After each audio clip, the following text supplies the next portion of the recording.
Mesin continuous bend sealer adalah mesin pengemas dan penyegel yang biasanya digunakan untuk menyegel produk yang kemasannya terbuat dari jenis bahan termoplastik. Mesin continuous bend sealer ini akan menjaga kemasan termoplastik pada produk yang digunakan.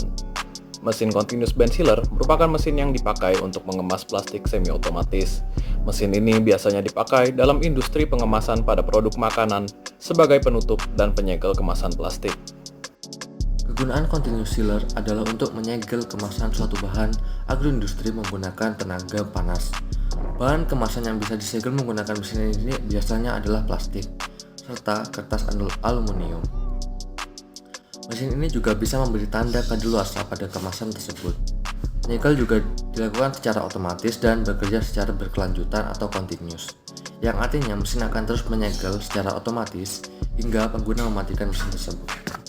Baik, selanjutnya saya akan menjelaskan bagaimana cara kerja dari mesin continuous bend sealer itu sendiri.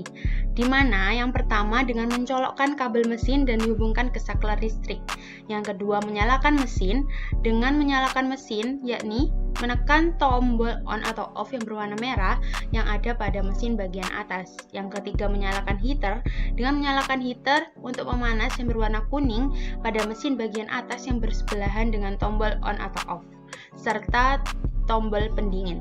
Lalu yang keempat dengan menyalakan pendingin. Menyalakan pendingin yang berwarna hijau agar mesin tidak terlalu panas. Lalu yang kelima mengatur temperatur panasnya. Temperatur di sini disesuaikan dengan bahan plastik yang akan digunakan. Semisal bahan yang digunakan tebal, maka dapat disimpulkan bahwasanya jadi semakin tebal maka temperatur yang dipakai juga akan semakin tinggi. Lalu yang keenam, tunggu beberapa saat di mana pada tombol pendingin yang berwarna hijau akan mati dan titik yang berwarna merah akan hidup. Dan titik ini berada pada tempat dekat pengatur temperatur.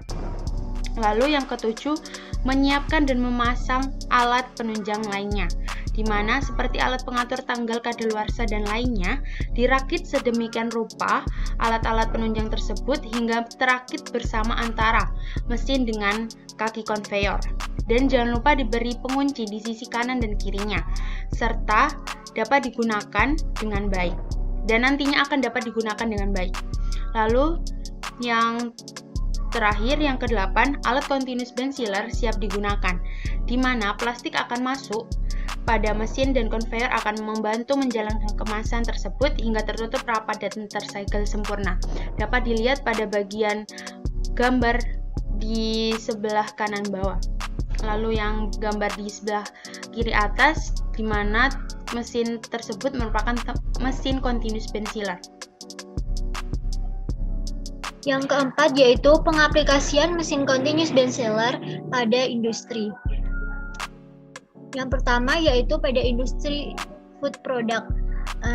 Pada industri ini yaitu contohnya ada industri keripik, industri kerupuk, dan industri kue kering. Untuk non-food product yaitu pada industri mainan anak, mur dan baut, dan lain-lain. Mesin ini digunakan sebagai alat penyegel kemasan produk agar produk tetap aman. Jadi mesin continuous sealer ini sangat penting untuk pengemasan plastik makanan dan non-makanan. Lalu saya akan menjelaskan bagaimana perbandingan mesin antara dua industri. Secara umum, fungsi continuous bend sealer sama, namun ada perbedaan yang terlihat di sini, seperti dapat dilihat dari penggunaan teknologi penunjangnya dan bagaimana pemeliharaan mesin continuous bend sealer itu sendiri pada beberapa industri. Yang pertama pada pabrik wafer yang menggunakan continuous bend sealer dan juga menggunakan teknologi penunjang berupa teknologi yang bernama Zigbee, di mana di sini saya akan menjelaskan perbandingan antara dua industri, di mana perbandingan ini dapat dilihat dari penggunaan teknologi penunjang dan bagaimana pemeliharaan mesin continuous bend sealer itu sendiri. Jadi yang pertama pada pabrik wafer yang menggunakan continuous bend sealer dengan penunjang teknologi yang bernama Zigbee, di mana teknologi ini berfungsi untuk mengawasi kinerja dan mengatur operasi mesin packaging pada pabrik wafer itu sendiri secara otomatis sebagai media komunikasi data. Pemantauan dilakukan melalui layar komputer yang menampilkan representasi dari mesin yang dipantau. Pemantauan meliputi kuantitas produk yang dihasilkan dan keadaan mesin produksi. Lalu yang kedua, pada PT Isumedica Veterindo Bandung yang merupakan perusahaan produksi sarana kesehatan hewan dan perikanan, lebih tepatnya pada obat hewan dan ikan. Namun terjadi permasalahan dalam pemeliharaan mesin continuous benchiller dan dapat diatasi dengan preventive maintenance. Karena dengan preventive maintenance dapat dalam pelaksanaannya lebih murah dalam biaya pemeliharaannya karena dibandingkan dengan pelaksanaan pemeliharaan yang telah dilakukan oleh PT Isumedica Veterindo Bandung saat ini. Lalu penggunaan continuous benchiller dapat meminimumkan biaya pemeliharaan antara preventif dan breakdown-nya. Selanjutnya yaitu kelebihan dan kekurangan mesin continuous benchiller. Yang pertama, kelebihan. Yang pertama, proses menyegel berjalan dengan cepat karena mesin akan terus berputar serta dilengkapi dengan konveyor. Yang kedua, mesin ini dapat menyegel kemasan dalam jumlah banyak. Yang ketiga, lebar hasil segel dapat diatur. Yang keempat, segel horizontal dan vertikal. Segel vertikal biasanya digunakan pada kemasan isi produk cair seperti sabun cuci, piring, minyak goreng, sampo isi ulang, dan lain-lain. Yang kelima, hasil segel lebih rapi, kuat, dan bersih.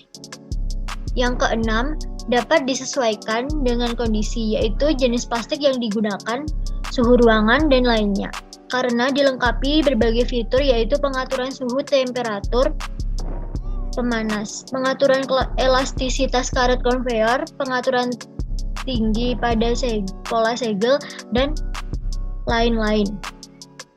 Yang ketujuh yaitu mesin ini dilengkapi pengaturan suhu yang berfungsi untuk menyesuaikan panas yang digunakan untuk menyegel kemasan plastik yang berbeda-beda ketebalannya dan karakteristiknya.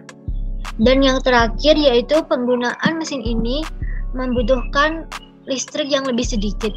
Adapun kekurangannya, kecepatan putar motor, kemampuan heater masih terbatas untuk menghasilkan panas serta bentuk mekanik yang terlalu lebar. Yang kedua, untuk driver, kecepatan putar motor sering mengalami kerusakan dikarenakan masih belum menentukan komponen yang cocok untuk digunakan sebagai driver. Disarankan sebelum memeriksa lagi seluruh komponen yang akan digunakan sebelum dirakit, sehingga pada saat alat dioperasikan tidak akan terjadi trouble dalam prosesnya.